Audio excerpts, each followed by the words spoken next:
اللہ اکبر لا الہ الا اللہ واللہ اکبر وللہ الحمد۔ الہی بحق بنی فاطمہ کے برقول کنی خاطر اگر دعوتم رد قبول منو دستو دامان آل صلی اللہ علیہ وسلم۔ اللہ تبارک و تعالی جل جلالہ وعم نوالہ واتم برہانہ وعظم شانہ وجل ذکرہ وعز ثناء، اور حضور سرور کائنات مفخر موجودات زینت بزم کائنات دستگیر جہاں غم گسار زماں سید سروراں حامی بے کساں قائد المرسلین خاتم النبی احمد مجتبی جناب محمد مصطفیٰ صلی اللہ علیہ وآلہ واصحابہ وبارک وسلم کے دربار گوہر بار میں ہدیہ درود و سلام عرض کرنے کے بعد السلام علیکم ورحمۃ اللہ وبرکاتہ۔ رب ذوالجلال کا کروڑوں بار شکر ہے کہ اس نے ہم سب کو ایک بار پھر عید الاضحیٰ کے مبارک لمحات عطا کیے ہیں۔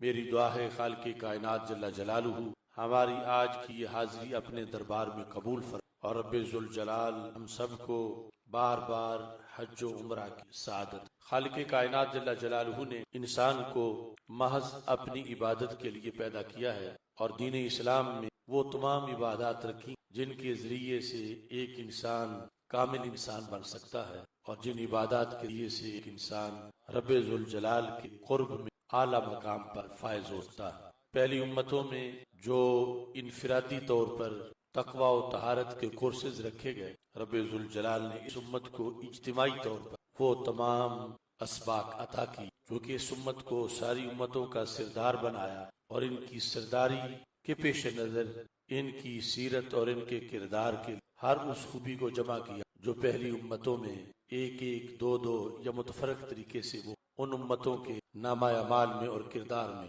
موجود۔ اس امت کے لیے جتنی بھی عبادات رکھی گئیں ان سب میں مقصد ایک ہی کہ انسان متقی بن جائے اور یہ تقوی کے اعلیٰ مرتبہ پر فائز ہو۔ نماز کی فرضیت ہو یا روزے کی فرضیت، زکوٰۃ کی فرضیت ہو یا حج کی فرضیت، جس جہت میں بھی دیکھا جائے رب ذوالجلال نے جب احکام شریعہ اور عبادات کا مقصد بیان کی اسے تقوی سے تعبیر، جیسا کہ روزے کے لحاظ سے کہا کہ لعلکم تتقون، تاکہ تم متقی بن جائے۔ تو یہی فلسفہ آج کے دن کے سب سے بڑے عمل میں، جس کو شریعت مطہرہ میں اراقت دم سے تعبیر کیا گیا، یعنی مخصوص شرائط کے جانور کو طریقے سے اللہ کے نام پر ذبح کرنا اور اس کا خون بہانا۔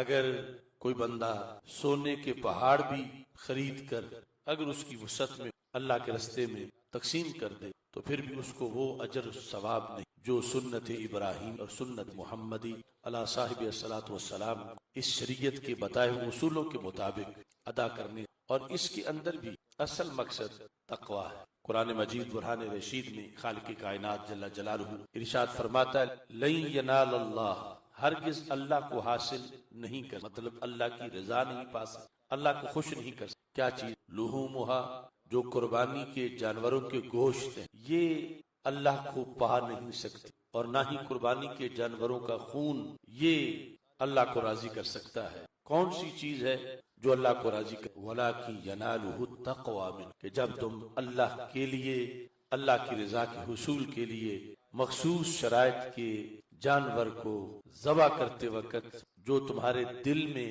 تقوی کی کیفیت ہے، یہ وہ چیز ہے جو رب کو راضی کرتی، اور یہ وہ چیز ہے جو رب ذوالجلال کی رضا کو حاصل کرنے میں کامیاب ہو جائے۔ احکام اسلامی میں چونکہ زمانہ گزرنے کے ساتھ ساتھ بہت سی چیزیں خلط ملط ہو گئی ہیں، جو اصل مقصد ہے اس سے بہت سی عبادات کو بھی دور کیا جا رہا ہے۔ تو آج کے دن میں قربانی کا عمل، اس کے اندر کسی طرح کا دکھلاوا، نمائش، ریا، وہ رب ذوالجلال کو پسند نہیں، کیونکہ ریا کو شرک اصغر قرار دیا گیا۔ اللہ چاہتا ہے کہ ہر عبادت صرف اسی کے لیے ہو اور اس میں کسی اور کا کوئی حصہ نہ ہو۔ تو جب کسی اور کا دکھلاوا، اگرچہ ریا میں کسی کو معبود تو نہیں بنایا جاتا، یہ امت اللہ کے فضل سے شرک اکبر سے بچی ہوئی ہے، لیکن یہ جو شرک اصغر ہے، ریا، جس کے بارے میں رسول اکرم نور مجسم شفیع معظم صلی اللہ علیہ وسلم نے فرمایا کہ یہ امت میں یوں آ جائے گا جیسے دبیب نمل ہے، دبیب نمل کی مثال دی، نمل کہتے ہیں چیونٹی کو، اور دبیب ہے اس کا رینگ کے چلنا. تو مطلب ہے کہ جب وہ چیونٹی چلتی ہے تو اس کا چلنا اور گھوڑے کا چلنا اس میں بڑا فرق ہے. گھوڑے کے سموں کی آواز آتی ہے لیکن چیونٹی کی تو کوئی آواز نہیں آتی. تو اس طرح یعنی غیر محسوس طریقے سے فرمایا ریا امت میں داخل ہو جائے گا، اور اس ریا سے بچاؤ بڑا ضروری ہے. ہمارے آقا صلی اللہ علیہ وسلم نے یہ ارشاد فرمایا جو آج کے دن کے لحاظ سے اور پوری زندگی میں ہم سب کے لیے لاہم ہے. فرمایا قیامت کے دن ایک شخص کو رب ذوالجلال کے سامنے جب پیش کیا جائے گا، اور وہ شخص ایسا ہے کہ جس نے دنیا میں مشہور ہے کہ بڑا دین کا کام کیا، اتنا کہ اس نے اپنی جان اللہ کے لیے قربان کی، اور لوگ اس کو شہید کہتے ہیں. ہر شہید کی یہ بات نہیں، ریاکاری والا شہید اس کی بات. جب رب ذوالجلال سر معاشر پوچھے گا میں نے تجھے صحت مند بنایا تھا، کڑیل جوان بنایا تھا، بڑی قوتیں دی تھی، بتا تو نے میرے لیے کیا کام کیا؟ تو وہ کہے گا اے اللہ میں نے حق ادا کیا، تو نے دیا بہت کچھ تھا، میں نے اپنی جان تک تیرے راستے میں خرچ کی. جب پتا چلا کہ تیرے دین کو میری جان کی ضرورت ہے تو میں راہ جہاد میں نکلا اور میں اسی راستے میں شہید ہو گیا. یعنی یہ واقعی قتل تو اسی راستے میں ہی ہوا تھا، یہ نہیں کہ شہید نہیں ہوا، قتل نہیں ہوا، قتل ہوا تھا دنیا میں اللہ کے راستے میں. لیکن اللہ دلوں کے بھید جانتا ہے. جو میدان جنگ میں کفار کے خلاف لڑتا ہوا مارا گیا تھا، دنیا اس کو شہید کہتی ہے، اور آج قیامت کے دن اس کا حساب ہے. تو اللہ تبارک و تعالیٰ نے فرمایا تو جھوٹ بولتا ہے کہ تو میرے دین کی سربندی کے لیے نکلا. میں تیرے دل سے اس وقت بھی واقف تھا جب تو نکلا تھا. تیرے دل میں اپنی شجاعت ثابت کرنے کا گھمنڈ تھا کہ دنیا مان جائے کہ میں بہادر کتنا ہوں. تو یہ کہلوانے کے لیے نکلا تھا کہ دنیا تجھے صف شکن کہے، تجھے بہادر کہے، تجھے شجاع کہے. اصل تیرے اندر یہ تیری سوچ تھی جس کے پیش نظر تو نکلا تھا، اور اسی میں تو مارا گیا. تو پھر یہ تو تجھے دنیا میں کہہ دیا گیا، لیکن تو میرے ہاں آج میرے دربار سے اجر کا مستحق نہیں. اگر تو میرے لیے مارا گیا ہوتا تو مجھ سے اجر لیتا. تو اپنی بہادری منوانے کے لیے مارا گیا تھا، اور وہ دنیا میں تجھے کہہ دیا گیا. آج میرے سامنے تو ایک مجرم ہے کہ تو نے مجھے چھوڑ کے اوروں کو پیش نظر رکھا کہ لوگ تجھے بہادر کہیں، لوگ تجھے صف شکن کہیں، لوگ تجھے مجاہد کہیں، اور تو اس کو ذہن میں رکھ کے آگے بڑھ رہا تھا. اب یہ کتنی بری بیماری ہے ریا کہ اتنا بڑا عمل کہ بندے نے جان بھی دی ہوئی ہے، لیکن قیامت کے دن ایک تو یہ ہے نا چلو اجر نہیں ملا تو بوجھ تو نہ ہو. یہ اس درجے کا ریا تھا کہ وہ اس کے لیے وبال جان بن گیا کہ رب ذوالجلال نے فرمایا فرشتوں اس کو الٹا کر کے جہنم میں پھینکو کہ اس نے میری رضا کو مسترد کر دیا اور لوگوں کی بلے بلے اور واہ واہ کو سامنے رکھا، لہذا یہ مجرم ہے، اس کو جہنم میں پھینکا جائے.